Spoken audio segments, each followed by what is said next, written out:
Hi hello welcome to Pavani special. ఇవాళ ఒక చిన్న పిట్ట కథ విందామా? ఒక పెద్ద అడవిలో చాలా పక్షులు జంతువులు ఉన్నాయి. అవన్నీ చాలా కలిసిమెలిసి చాలా హ్యాపీగా బతికేస్తూ ఉన్నాయి. ఒకరోజు అనుకోకుండా అడవిలో ఒక మంట చెలరేగింది. ఆ మంట పెరిగి పెరిగి పెద్ద మంటగా అది అడవంతా చాలా మంటలు పెరిగిపోయాయి. అన్ని జంతువులు ప్రాణాలు కాపాడుకోవడానికి అటు ఇటు పరిగిస్తూ ఉన్నాయి.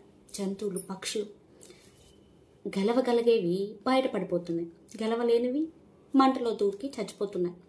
కానీ వాటిల్లో ఒక చిన్న పిట్ట మాత్రం పక్కనే ఉన్న చెరువులోకి వెళ్ళి తన చిన్న ముక్కుతో కొంచెం కొంచెం నీళ్ళు తీసుకొచ్చి ఆ మంటల పైన చల్లుతూ ఉంది. అన్ని జంతువులు చూస్తూ ఉన్నాయి దీన్ని చేసే పని. అర్థం కాలేదు. కానీ ఒక పెద్ద పక్షి వచ్చి, ఓసే పిచ్చిదానా, నీ ముక్కెంతుంది, నువ్వెంతున్నావు, నువ్వు తీసుకొచ్చిన నీళ్ళతో ఈ అడవిని మొత్తం ఆర్పేయగలవా మంటల్ని అని అడిగిందంట. ఆ పిట్ట చెప్పిందంట, నేను చిన్నదాన్ని, నా ముక్కు చిన్నదే, నేను ఆర్పలేకపోవచ్చు ఒక్కదాన్ని, కానీ చినుకు చినుకు కలిస్తేనే పెద్ద వర్షం అవుతుంది, అందరం కలుసుకుంటే చేసుకుంటే ఎంత పెద్ద మంటలైనా కూడా ఆర్పేయచ్చు, మనం అడవిని రక్షించుకోవచ్చు అని చెప్పింది.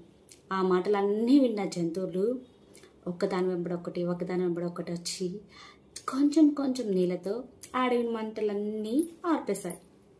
అడవిని కలిసి అందరూ రక్షించుకున్నారు. ఎంత ఐకమత్యమో కదండి. ఇలాంటి ఐకమత్యం మనుషుల్లో కూడా ఉంటే ఎలా ఉంటుందో కదా?